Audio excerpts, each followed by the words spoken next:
Hey everybody, it's me, Andy, And I'm Sean. and this is Commander's Brew. This week, Tawnos, Urza's apprentice.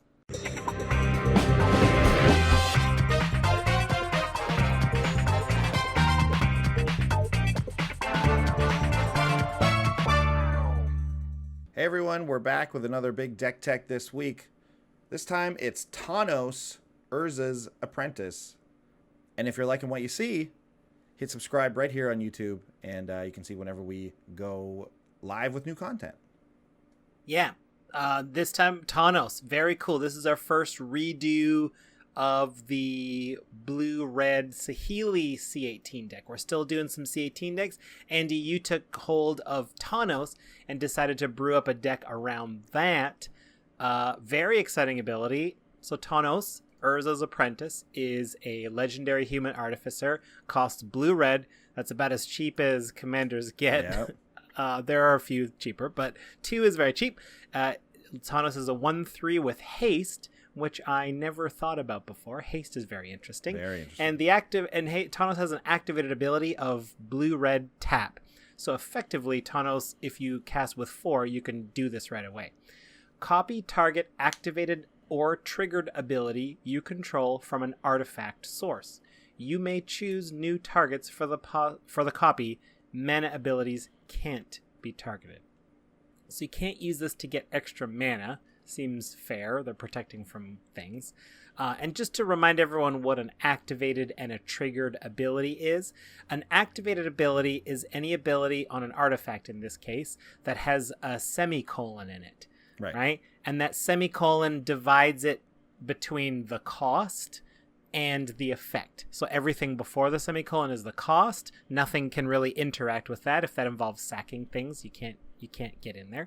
And everything after it is what happens. And a triggered ability is, I think the words you're looking for are when, whenever, or at. Is at the other one? At the beginning of combat is a triggered ability that triggers at the beginning of combat. Yeah, so for this, our last of the C18 re-brews, I've decided to take Tawnos because, I think Brewed is really cool, and really, I think a lot of people are talking about it. But I think we get what Brewed's up to. Same thing with Saheeli. Actually, Saheeli is really close to our show we did, the Hellkite Tyrant episode, the Achievement Unlocked. So if you want to go back and check that one out, actually, that one has a lot of the same cards you would include in that Saheeli deck. And I took that Saheeli card and put it right into that deck that I have. So I have that Hellkite Tyrant Achievement Unlocked deck. It's a lot of alternate win cons, and Brea is actually the commander of it. But yeah, Saheeli goes right into that deck. So what we had left was Tawnos, Urza's Apprentice, which Sean just read out. Very, very cool ability. And something that looks like we can really abuse this as commander players. That's what we do best. That's what we do, right? so that's what we did. Now, looking at Tawnos though, and immediately thinking of cards right away, it's very easy to build this deck right on rails. And I think that's exactly what I thought when I first saw this. Let's look up all the artifacts that have activated and triggered abilities. Well, it turns out that's quite a few. So you really need to be picky with them. And it's actually easy because you got to think of what ability would I be willing to pay 2 and then tap this commander for. Yes. It's not free. It's not just anything, right? And it's not just free. And, as it stands, you get to do it once with Tawnos. More on that later. But so let's just pick out a couple that look like, I'd be willing to pay 2 mana to have this ability happen again. So the first one we've got here is the activated abilities, just a sampling of some of the activated abilities in the deck. First one is Burnished Heart, Old Bernie. 3 colorless for the artifact Elk. We've read this on the show tons of times. It's a 2/2 that you pay 3, sack it, search your library for up to 2 basic land cards, put them in a battlefield tapped, shuffle your library. One of my absolute favorite ramp cards in Commander. Me too. It's really solid. You put this in just about any deck. It's fine to be running 2-color, even mono-color decks. Burnished Heart is amazing. I'm fully willing to pay, to get this, say, later in the game, and pay an extra 2 and copy it to really ramp us into our next turn. But as it stands, you just play it like normal otherwise, and it's still great. Ooh, also, you've included Endless Atlas. This is a new one from the new Commander I believe series. this one is from this deck, I think.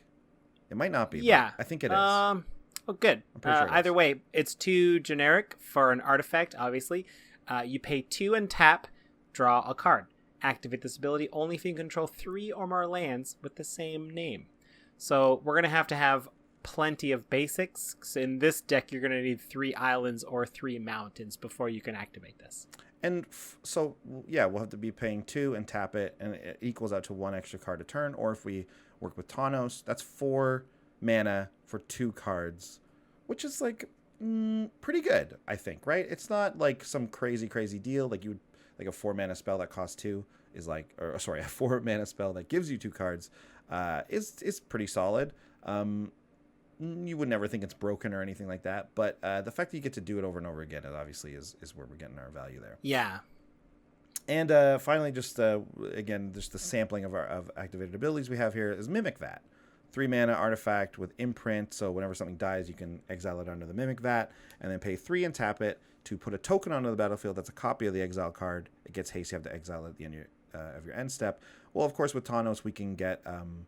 We can get 2 of those tokens out and doing some crazy things, and because they get haste, we can actually do some pretty fun stuff in this deck with it, especially if something has like another activated ability, for example, where we can do some tapping and untapping. It can be really quite good. So Mimic Vat's a great card in this deck. I love Mimic Vat. Yeah, right? It's great. Mimic Vat is Yeah. like also kind of perpetually this like mid-range, like sort of expensive, but not super expensive, but not really cheap at the same time. Like it's forever living in that kind of area. Although it was included in this deck, I think, so it's only like it's less than $1 right really? now. Yeah. Oh, you're right. It was. Look at that. So yeah, that's good. That's, you know what? We've been bagging on the reprints, and it is easy to overlook some of the good ones, and Mimic Vat is definitely a good one. So kudos there. Yeah. So next we have is a couple triggered abilities. Lots of these going around with artifacts. A commander staple in Solemn Simulacrum, 4 generic for an artifact creature golem. It's 2/2, and when it enters the battlefield, you can search for a basic land card, put it into the battlefield tapped, and then when it dies, you can draw a card. Yep. Don't need to say too much about Solemn, obviously. This is a hardcore staple, and we can copy either of its triggered abilities, whether it's the draw or the ramp. Same thing for Duplicant. It's the 6 mana 2/4 that when it comes in, you imprint something, so you exile a target creature, and then it gets the same power, toughness, and creature type. Same thing, just double that up for some sweet removal. Speaking of removal, we got some expensive removal here. Oh yeah, Meteor Golem. It's from M19. I think it's a great... keep an eye on this card, I think. In like monocolored decks, red, whites, mostly red, maybe some black. 7 generic for 3/3 golem, but whenever Meteor Golem enters the battlefield, destroy target non-land permanent an opponent controls. This is a way to get rid of difficult card types. Just keep an eye on it. There's been a few 7 mana artifacts or 1 mana artifacts that have a 7 mana activation ability. Yeah. But Wizards has firmly decided that destroying anything in a colorless ability costs 7. Yeah, they've really decided on that hard. And so obviously this is going to be a very expensive activate for Tawnos, but there are turns late in the game where this is going to be very relevant, and actually you'll want to hit that extra destroy permanent trigger. Yeah, I mean, if I've doubled my Burnished Heart ability and I put 4 basics onto the battlefield, that makes this much more feasible. And you will want to hit a Meteor Golem. Oh, you will want the Meteor Golem to be a creature. So like there are other artifacts that do this that are not creatures. The fact that Meteor Golem is a creature is actually a real benefit here, because it's just a blocker, it's just a body, which is nice. But also there are some cards that we have included in this deck that will care about either an artifact or a creature in the graveyard, for example. So the fact that Meteor Golem is both will allow all of those cards to work with it. Well, and can you imagine having Meteor Golem under the Mimic Vat, where like you can just make 2 Meteor Golems with using Tawnos' ability, or just making 1 and doubling it? I guess it doesn't mathematically matter how you double it. I No, guess you'd yeah. want the 2 creatures. Yeah, I mean, also you get like trading post will be able to do 2 things with this in the graveyard as opposed to just Oh, the one. yeah. So that's very nice. I mean, trading post is just so good. Great. Okay. What? Oh, and another classic, right? Yeah. This is what I love about artifact decks. You just get to run such good cards. Sword of the Animus, 2 generic for a legendary equipment. Equipped creature gets +1/+1 and it equips for 2. And whenever the equipped creature attacks, there's that word whenever. We can use a Tawnos on it. You may search your library for a basic, put it onto the battlefield tapped, and then shuffle. So, we've equipped it already, so it presumably the creature is equipped from last turn, so it just costs your Tawnos 2 to get 2 basics onto the battlefield. That's amazing. Yeah, That's how we're gonna get to these double copying these 7 mana things. Yeah, exactly. So Sword of the Animist, put it in all your decks basically that have creatures and can attack. But on turn 3 you can play Sword of the Animist, and on turn 4 you can cast Tawnos and put sword on it and attack to just get a land. That's pretty good too, right? That's not bad. That's not a terrible line of play. And then if you have any, of course, in the future, if you have any other creatures that can wear the sword, which we do have lots of, you'll be able to double up that trigger as well. But these are pretty low-key ways of using Tawnos' ability. These are nice triggers to get us ramping, because you do want a lot of mana, because like you saw with Meteor Golem, we want to activate Tawnos there. That's 9 mana. So it's very important to get the ramp going from things like Burnished Heart, Solemn, Simulacrum, and Sword of the Animus. But once we have all that stuff out, there's a lot extra stuff we can do. And one of the key things that we're going to start talking about, well, in fact, you might even say that the things we're about to talk about are some neat moves. Working on a neat moves. That's right. It's neat moves time here, and for any commander you have that taps, these next 2 cards are just absolute, I think, staples. Especially, well, they have to be in blue, of course, but these are very, very important cards. It is Pemons Aura and Freed from the Real. So very quickly, Pemons Aura is an aura. It's an enchantment that's 1 and 2 blue, and it has 4 abilities on it. We only really care about one of them, and that's pay 1 blue, untap enchanted creature. It also has, you can give the creature flying, you can give the creature shroud, which is actually very good as well. And then the 1 colorless mana to give it +1/-1 or -1/+1. So it's actually kind of like 5 abilities, which is pretty cool. And then Freed from the Real is like a simpler version of it. It's 2 and a blue for an enchantment, an aura that says blue, tap enchanted creature, or blue, untap enchanted creature. And obviously we're here for the untap, because we're going to put these on Tawnos, and now we're going to be able to double up some activated and some triggered abilities more than once in a go around the table. double up. Double up. So what Tim kind of Hortons. things? Yeah. Shout out to all our Canadian pals out there. So Sean, what kind of things do you think we'll want to do with the double up for Tawnos? Oh, I don't know. Maybe Quick Smith Spy, 3 and a blue, Human Artificer, 2/3. When Quick Smith Spy enters a battlefield, target artifact you control gains tap, draw a card for as long as you control Quick Smith Spy. Or tap, draw 2 cards with Tawnos. Yeah, that's right. So not only, and the next one too, I guess. Yeah, go for Sure. it. The next one, Quicksmith Rebel. It's the twin from Kaladesh. 3 and a red for an artificer. That's a 3/2. And when it enters a battlefield, you pick an artifact that you control, and it has tap, deal 2 damage to target creature or to any target as long as you control Quicksmith Rebel.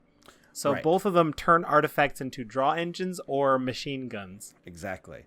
So, and the great thing about these 2 cards comboing with Pemons Aura and Freed from the Real is that we have quite a few artifact creatures in here. So these don't have to, so like your Pemons Aura or your Freed from the Real, they don't have to go on Tawnos necessarily. Oh. They can also go on the artifact creature that Quicksmith Rebel or Quicksmith Spy has targeted with its ability. So you can tap, pay a blue to untap, tap, pay a blue to untap. You know what I mean? That's you so much cheaper. Yeah, exactly. That's way cheaper and more efficient.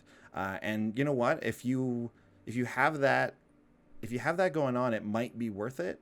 I would probably want to put one of those auras, especially Pemons Aura, because it also protects a creature. I'd be looking to put that on Tawnos for sure, and then maybe if you get that Freed from the Real after, it's not a dead card at all.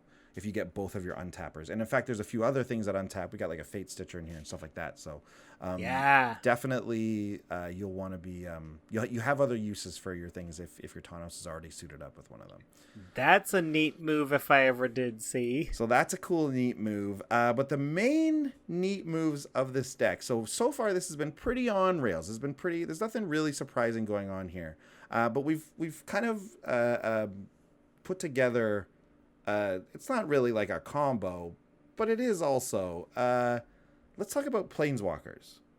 Now, Planeswalkers, we don't talk about a ton on the show, mostly because, back when we were doing very strict budgets, they're just out of budget, so we never really talked about them. So it's kind of fun to be able to include them. But also, you might be thinking, but Planeswalkers, they won't work with Tawnos. Tawnos is Tawnos cares about artifacts only. Planeswalkers are not artifacts. Well, let's turn them into artifacts so that we can double up Planeswalkers' abilities. Loyalty abilities are activated abilities. So if they're artifacts, we can double them up with Tawnos. So that's the plan here. And the way we can do that is with Memnarch, which is an amazing card. 7 mana, legendary artifact creature. It's a wizard also. It's a 4/5, and it has 2 abilities. One is pay 1 blue, target permanent becomes an artifact in addition to its other types. And then 3 in a blue, gain control of target artifact. So Memnarch is a well-known commander, well-known card. It basically steals anything for 7 mana. It just takes artifacts, obviously. But we really are running Memnarch here strictly for the turn our Planeswalkers into artifacts ability. There's another one that's also very good at this, although Memnarch's ability lasts indefinitely, whereas Liquid Metal Coding, for example, the 2 mana artifact that says tap, target permanent becomes an artifact in addition to other types until end of turn, is obviously only till end of turn.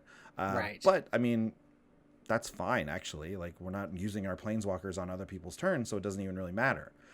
So those, and we also actually have included a pretty, you know what, this card was really expensive until recently. I'm just going to try and look it up here. Bit of an audible. Mycosynth Lattice. So this card is like cheaper? It's like $8 now. It was reprinted in Battle Bond. It's a 6 mana artifact that says all permanents are artifacts in addition to their other types. All cards that aren't on the battlefield, spells and permanents are colorless, and players may spend mana as though it were mana of any color. So this is a game changer. All of a sudden, no one has to worry about casting, costs, or as far as like mana type goes. You can just cast anything for any cost at this point. So Mycosynth Lattice also will turn all of our Planeswalkers into artifacts, of course. And watch out for that Vandal Blast. Yes, you really do. You really do have to watch out for that Vandal Blast. Vandal Blast? Like, do you have Vandal Blast in this deck? I do. I do have Vandal Blast in this deck. That's the combo right there. We've maybe hit Burnished hard and maybe like popped out a bunch of extra lands so that we can afford the 5 mana overload plus the 6. Mycosynth Lattice, does it resolve? Vandal Blast, destroy all of your permanents. Yeah, that's a mean combo that does exist in this deck, I suppose. So you do need to look out for that. But yeah, Mycosynth Lattice and those other cards I mentioned are ways that we're going to turn our Planeswalkers into artifacts so that we will now be able to double up their abilities. Now, this won't double up the actual loyalty counters or anything like that. It doesn't work that way because we're just doubling up the effect that the cost, which is putting a counter on it or removing counters, will do. So that's fine though. So let's read a couple of these Planeswalkers we've included. We're in red-blue, so we get a pretty decent a few to choose from here. Do you know what I'm excited about for this category is the most common Planeswalker deck is what's her face? Atraxa. Yeah. And you just never get to talk about any Planeswalkers with red in them. So yeah. It's so nice. It's so nice to talk about Saheeli Rai. Original Saheeli Rai, 1 blue-red Planeswalker Saheeli. Starts with 3 loyalty, and the first activated ability, and you can even see there's a little semicolon there in front of the loyalty things, because they're like, that's the rule. We're going to honor the rule. There's got to be a semicolon. Yeah. So +1, scry 1. Saheeli Rai deals 1 damage to each opponent. So we could double that to scry 1 twice in a row and deal 1 damage twice in a row.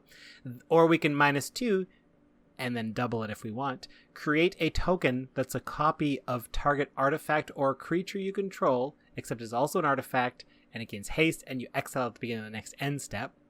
This is something we can do to double up mana rocks. We can't double the mana ability of mana rocks, but just for a quick turn, we can like copy a Gilded Lotus twice using Tawnos to get 2 Gilded Loti and then do a bunch of stuff with it. And then her ultimate, -7. Search your library for up to 3 artifact cards with different names, put them on the battlefield, then shuffle your library. This is less of a game-ending combo, unless you've got a combo of artifacts that win you the game, than some ultimates. So Saheeli sometimes people will let Saheeli creep up to that ultimate because it's less devastating on the surface. Yeah, and she, in like saying that, it's a good point because she just kind of just there to give you some just value. Like, she's probably not going to win you the game. She'll give you good value and like some card selection and things like that. And you might be able to abuse that -2 ability a little bit by creating a couple of token copies, as I mentioned with Mimic Vat. That can get pretty cool for you sometimes. So yeah, that's why she's in the deck. Next we have Ral Zarek, another blue-red Planeswalker. He's a 2 blue-red for the 4 loyalty Ral. His +1 is tap target permanent, then untap another target permanent. So that's very relevant for this deck. -2 is Ral Zarek deals 3 damage to target creature or player. Less relevant in Commander, but can still get in there and either finish someone off or something like that, or take care of some utility creatures. And then -7, the most fun ultimate that can end up being absolutely nothing. Is -7, flip 5 coins, take an extra turn after this one for each coin that comes up heads. So you're going to take probably two turns. 2.5 is the statistical average. Yes, that is correct. Yeah. Ral's a fun commander. I like that he has that relevance with the untapping. So you can untap. So you can +1 Ral Zarek.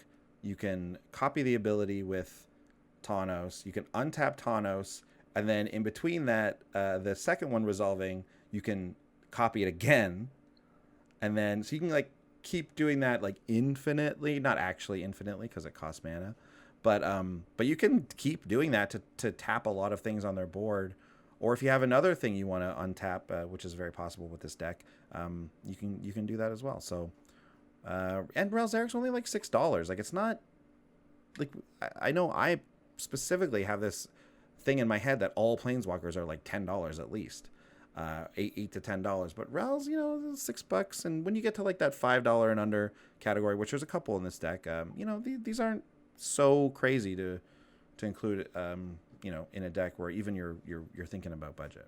Yeah. What's the next one? Next up, Duretti Scrap Savant, who is a couple bucks. 3 One in of a the red. cheaper Planeswalkers, though. He's only like $2. Yeah, $2, something like that. 3 in a red for a legendary Planeswalker, Duretti. 3 loyalty to start with, and you can +2 to discard 2 cards, then up to 2 cards, then draw that many cards. You can -2 to sack an artifact, and if you do, you return an artifact from your graveyard to the battlefield. That's very relevant in an artifact deck. Duretti was invented to be an artifact commander. And -10, you get an emblem with whenever an artifact is put into your graveyard from the battlefield, return it to the battlefield at the beginning of the next end step. That's brutal. There's no point in doubling that one because you can't get it. You don't need 2 of those emblems. It's redundant. But one thing I think I want to point out that we haven't discussed is just because you're doubling the ability of it doesn't mean you double the cost. So you don't. I mentioned that. I did mention that. Oh, did you? Yep. I must have missed that. Yeah, you don't double the loyalty counters or anything like that. It's just the effect that the loyalty counters give you. Right. Yep, and this was pointed out on Reddit a little while ago, but I never noticed it. If you look at the set symbol for Commander 2014, which is when Duretti was first printed, it is the Planeswalker loyalty symbol. It's the same shape. Oh, wow. Cool. There you go, little thing. Is that where it was invented? No, it was... the loyalty symbol already was invented, right? So they just used it as this commander set symbol that time because it was the first time commanders could be Planeswalkers. Cool. Neat. So yeah, Duretti's great, right? The -2 is the Goblin. What's he called? Goblin Tinkerer, I think, or something like that. Goblin Welder. Goblin Welder.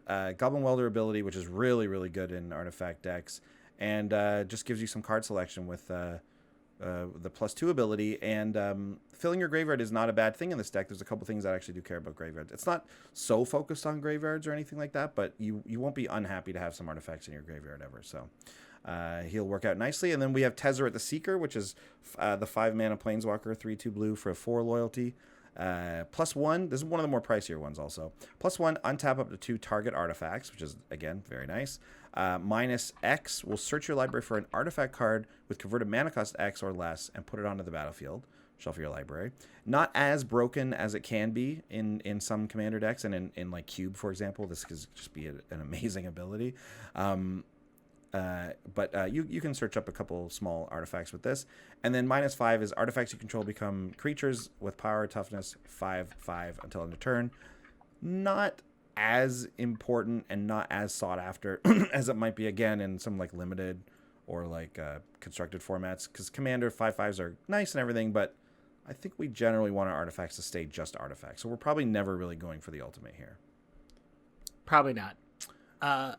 Another Planeswalker we want to goof around with is Jace, Ingenious Mind Mage. 4 blue. This is the one from Ixalan from the deck, the Planeswalker pre-deck. Yeah. You could not open this one in packs.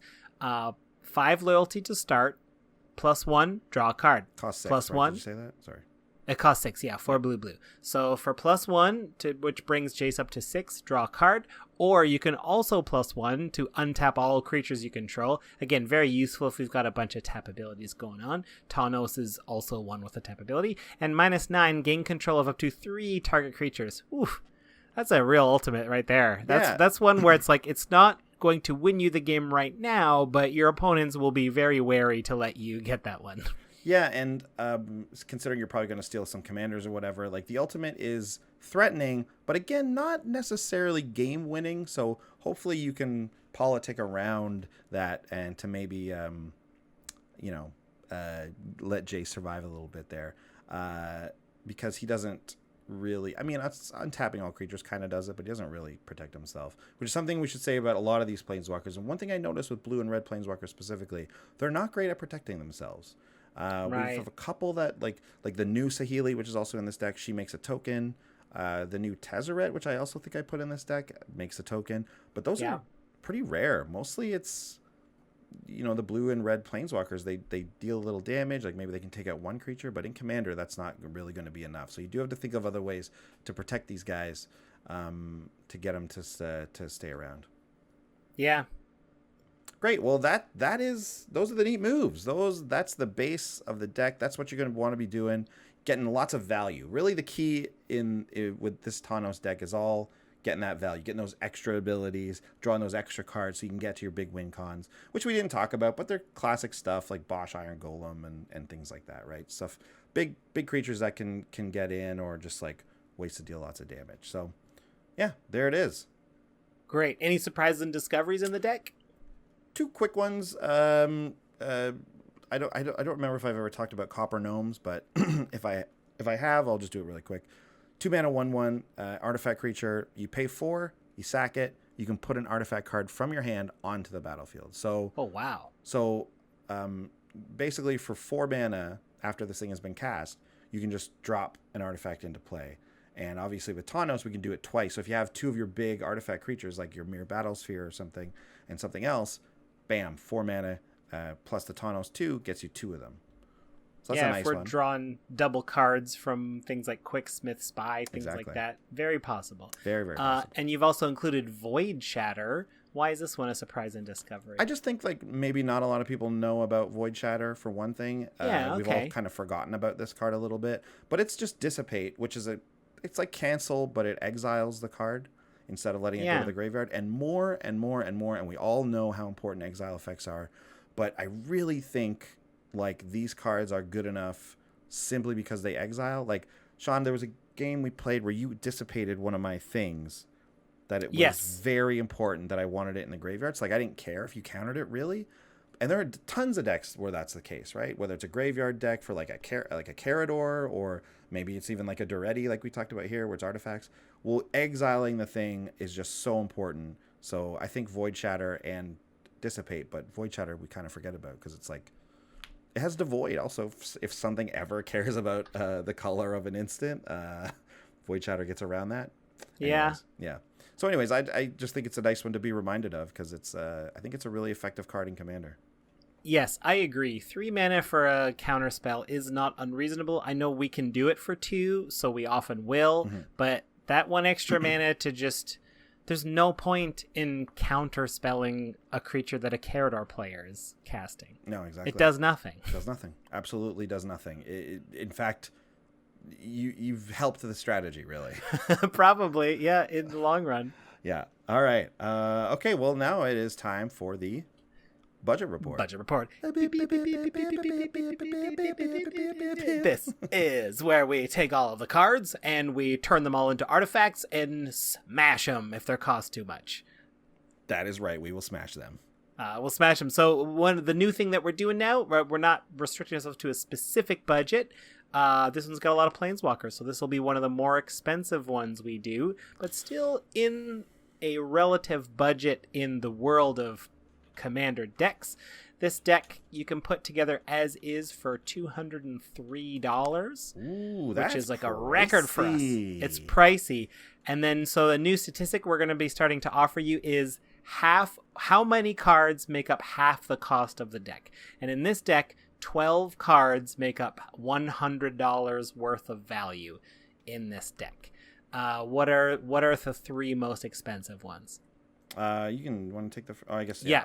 I can take it. So the Chain Veil. This card has gone way up in price, both with recent Planeswalkers being printed and, of course, the new Commanders. So Chain Veil is now around $20. It's about $8... You can find it for $18.50 some places. Other places it's a bit more. This is the legendary artifact for 4 mana that says at the beginning of your end step, if you didn't activate a loyalty ability of a Planeswalker, you lose 2 life, and then you pay 4 and tap it. And for each Planeswalker you control, you may activate one of its loyalty abilities once this turn, as though none of its loyalty abilities have been activated this turn. So with Tawnos, it's actually really, really good because you pay 4, you tap it, you copy the Chain Veil's ability, and then all of your Planeswalkers get 2 extra activations. Whoa. So it's bonkers. Like I include, like it's a $20 card, but I still included it because of how good it is. And actually, I was reminded of it by a comment on our last YouTube video for Estrid that said, why not include the Chain Veil because it goes like infinite or something. So I didn't actually look into that combo, although it was a good, astute note by our viewer there. But but Chain Veil, yeah, it's a must-have if your commander is a Planeswalker. Basically, it's just so good. Yeah, and it's very, very expensive. And like we said, 12 cards make up the bulk of this cost, make up half of that cost. This is probably the first one you're cutting. Because in a way, Tawnos kind of is the Chain Veil a little bit, only for one of them though. But it is kind of a redundant ability. Again, very, very good. But you can, if you're looking to shave price, you definitely can cut this. You know, just I'm obsessed with that comment. I started thinking about it. I don't think the Chain Veil is an infinite combo with Estrid because of the wording of the ability is for each Planeswalker you control. Okay, that part's clear.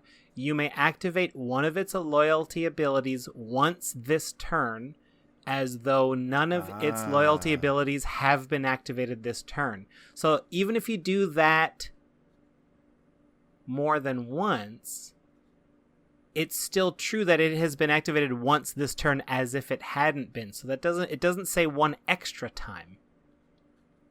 I don't know if you can actually get away with that. I don't know if Tawnos doubling this matters. Huh, interesting.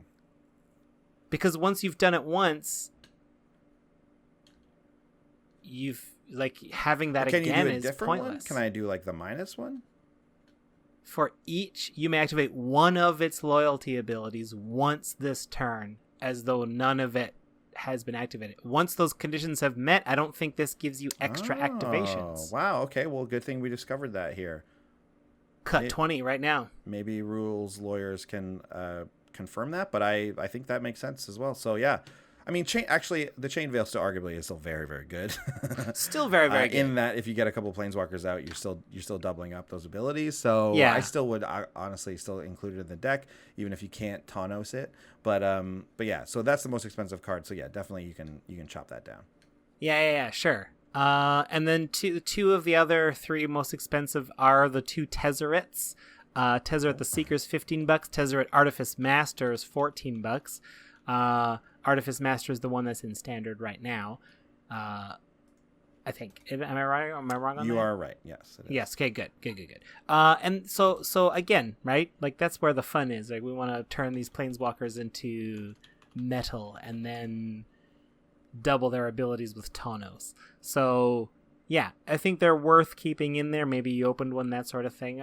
Maybe it's worth the investment to just have some fun. Maybe this can be if all your friends have those Atraxa kind of Super Friends deck and you don't have a Super Friends deck, consider the Tawnos Super Friends deck. It's like there are, I think, about 10 or 11 maybe. So like, I guess this counts as a Super Friends deck, although you can do a lot of other stuff too. It's not solely reliant on the Planeswalkers.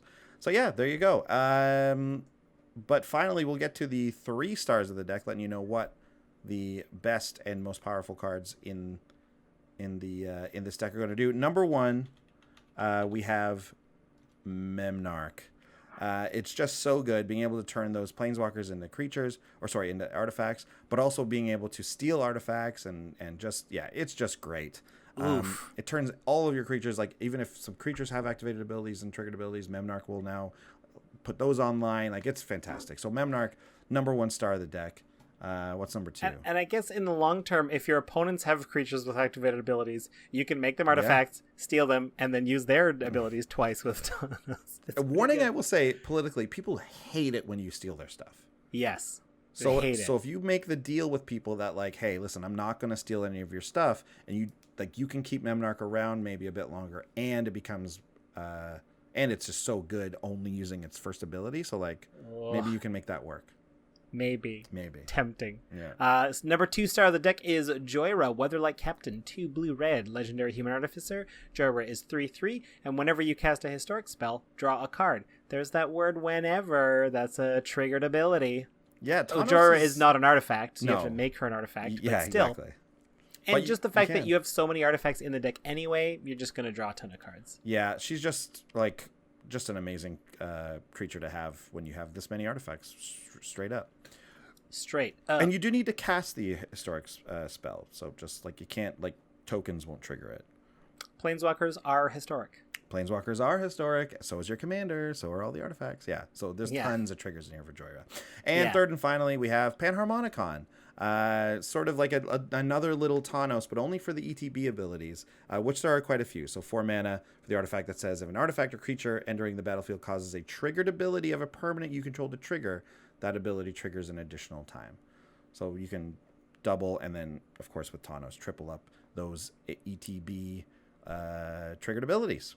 Oof. Great. Well, there you go. That's Tawnos. Oh, wow. Cool. This is fun, Andy. I like it. I love blue-red as a color pair, and this is a neat one. I haven't seen one like this before. Yeah, I mean, it's, you got to jump through a few hoops to do something a little different with him. But not above it. But right, I mean, that's the fun. Like, let's try and make this work. Let's see if we can actually play this game this way instead of just like the default, EDH rec tells you the best, however many artifacts to play, so you just play it, Get a little nuts, good. Get a little wild, get a little spicy. That's what we do here. As our friends at Commander Cookout would say. Yeah. All right. Well, guys, that's the episode this week. We'll see everyone next time. Until then, goodbye. Bye. Big thanks to all our patrons who make these episodes possible. Yeah, and if you want to check out more comedy videos, check out our Brews News playlist. Make sure you follow us on Twitch TV to see when we play live. If you want to chat with us, head over to Twitter. We're at Commanders Brew. And please hit subscribe to ding the bell and find out when we got new stuff coming out. See you next time. Bye.